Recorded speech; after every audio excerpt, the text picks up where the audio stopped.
Be talking about one of my favorite horror-based games that I've ever played, and this is going to be Call of Duty Zombies, if you couldn't tell by the title and the thumbnail.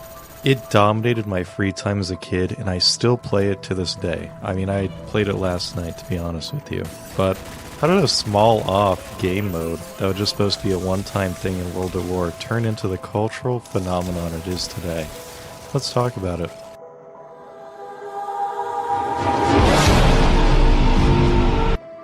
So, normally these videos talk about the zombie storyline in the game, like what's actually happening to the characters and as you play, but I want to take a look at this from the outside. How zombies came to be in the first place, why it became so popular, and where the community is at today. But before we dive into it, let me know in the comments down below, when you started playing zombies, do you still play it now? And if you don't, where did they lose you? Because we'll get to that later. But before I get ahead of myself, Zombies began in 2008 on the game Call of Duty World at War. This was Treyarch's second time developing a game for COD, and they were paying special attention to every detail to make sure they had a good impression and a good relationship. So, a popular weapon in the game, the flamethrower, took extra work to create because they needed some kind of on-fire animation for the enemies, and they had a hard time not making it look ridiculous back in 2008, which I totally get. And when the team reviewed the final animation, the enemy had its arms out, made groaning sounds, and it walked in a way that reminded them of the old George Romero Zombies movies, if you've ever seen those. And after this, several devs on the team talked about it later, and they just kind of had the idea, like, wouldn't it be really cool if we took World War II and just threw zombies in there? Which, they were right. But these devs each started working on it as a small little side project in their free time. So they had the real game to work on, but they were like, hey, you know, we have all these tools, why don't we make some zombies for fun? And that they did. And once they, kept doing it, they talk about it at the water cooler, at lunch with other people, more and more people hopped on the project, and eventually, they had to talk to the higher-ups of Treyarch because, they spent all this work on this, they thought it seemed really cool, and they were like, what do you think about this? And the heads thought it was awesome. They thought it looked great, they thought people would like it, but they weren't super sure how players would react. I mean, this was a military-based World War II game. They didn't know if people would think it was disrespectful, they think it was dumb, if they'd love it, But they decided they'd throw it in there in a small way for more dedicated players, and the way they did that was to compromise to add it as a secret bonus mode.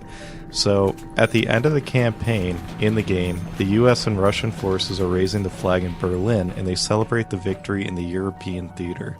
And as the player sits back and relaxes and, reflects on that awesome experience they had like I did, the credits roll. And then, as soon as they end, you think the game is over, and this cutscene plays.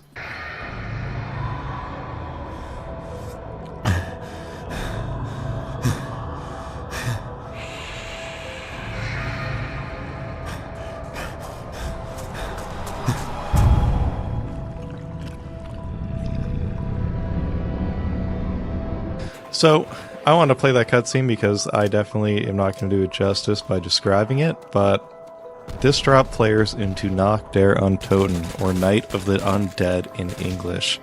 The game featured an infinite round-based fight for survival where you collect points by shooting zombies, stabbing zombies, throwing grenades at zombies. I mean, you get the idea. It's a Call of Duty game, right? And you played as long as you could. There was no end. It went on forever. So it led people to playing over and over again, trying to see, hey, can I get the highest round? Can I beat my buddy's highest score? Oh, I saw on Google that this guy got to around 20. Maybe I can get to 21. But I remember as a kid that this game mode took over the COD community on YouTube, and players were begging for more, right? Just the original map had 3 doors and just the basic weapons, and even just having to open 3 sections, people felt like they had so much to explore because everyone was so bad at the game at first. But I remember being 9 years old, and I watched the YouTube video on it, and I saw how you can get it, and I didn't have World of War, I didn't have a way to play it, I just watched it on, my laptop, but So I begged my mom to drive me to Blockbuster so I could rent World at War for the weekend for the Wii we had and finally play it myself. And you could only get the game for 2 days, so I had it for the weekend, and I played 11 hours straight beating the World at War campaign. And I sat there anxiously waiting, super excited, watched the credits all the way to the end, and nothing happened. The Wii wasn't a powerful enough system to support zombies, so it was actually the only one where it wasn't even included at all. So that was off topic, but I just had to share that pain with somebody out there. So the point of that, though, is that the game mode was getting so popular, a 9-year-old with no way to even play it knew about it and spent 11 hours in one day trying just to see it on their own.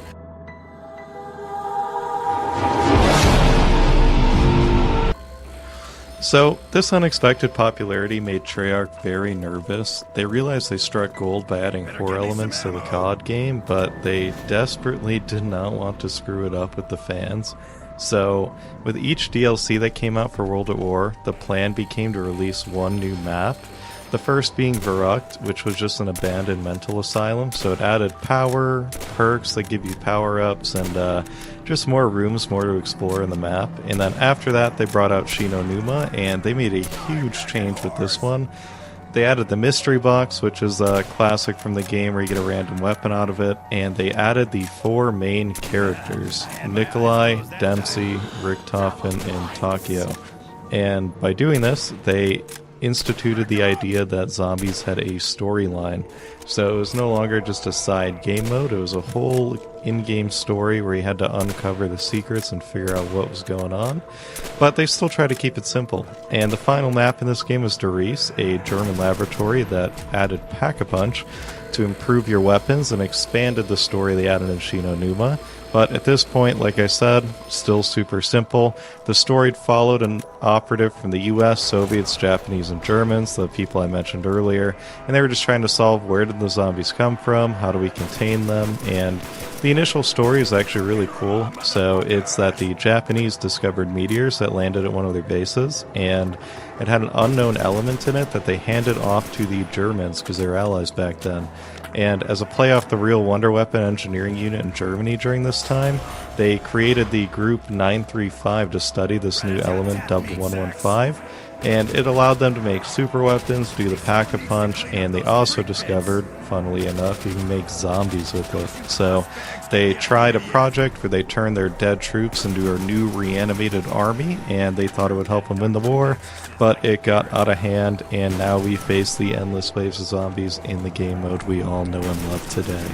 But after this, Treyarch had a year break before the next COD they had to make, so they spent it planning the future of this game mode, and they brought it back in a big way in Black Ops 1 during 2010. This one took place during the Vietnam War, and they continued the main storyline, like throwing in this ghost girl named Sam, who was controlling the zombies from a 935 experiment. You know, the dogs came back and she was controlling them, but it was still fun, you know? I mean, it was zombies in World War II in Vietnam. It didn't have to be super realistic, but people loved it all the same. They added new perks to it, and then Treyarch also took the opportunity to add some one-off maps they thought players would like, and they were correct. They added 5, where you play as JFK and Castro in the Pentagon. They added Call of the Dead, where you play as a bunch of famous actors fighting George Romero and a bunch of zombies, and all in all, this only perpetuated the game into even more popularity, and it was basically universally loved at this point. I mean, players were obsessed with it to a point where a large portion of the player base was just buying the game for zombies. And they ended this one off with a map called Moon, where things got a lot crazier, where you literally fight zombies in a spacesuit, and you finish the map by blowing the Earth up. Like, I'm not even kidding, you actually blow the Earth up. So, this ramped up the ridiculousness, but people were still hooked. But as a natural consequence of blowing the Earth up, and the Earth is where all of the maps besides this one took place, Treyarch didn't really know what they were going to do next. So, 2 years later, when Black Ops 2 came out, they had the brilliant idea of, let's just start over. So they added the map Transit with a completely new cast, new enemies, and maps set in a post-apocalyptic USA. Now, I don't want to spend hours getting into the storyline because it would actually take hours, I'm not kidding, but the player reaction was mostly positive, and you're wondering why I paused there for a second. Many people loved the new maps and mechanics, myself included, but the characters were not as lovable or cool as the old ones, and they brought back a lot of maps in the game. Not brought back, but created a lot of new ones that are pretty cool. Threw us in desert towns, underground maps, high rises in China, you know, all over the place. But the last map of Black Ops 2, Treyarch realized well, at least they thought they needed the original 4 back, but they realized if they're all stranded on the moon, how the hell do we bring these people back into our game? And they brought out every 2020 something movie studio's favorite plot device, the Multiverse.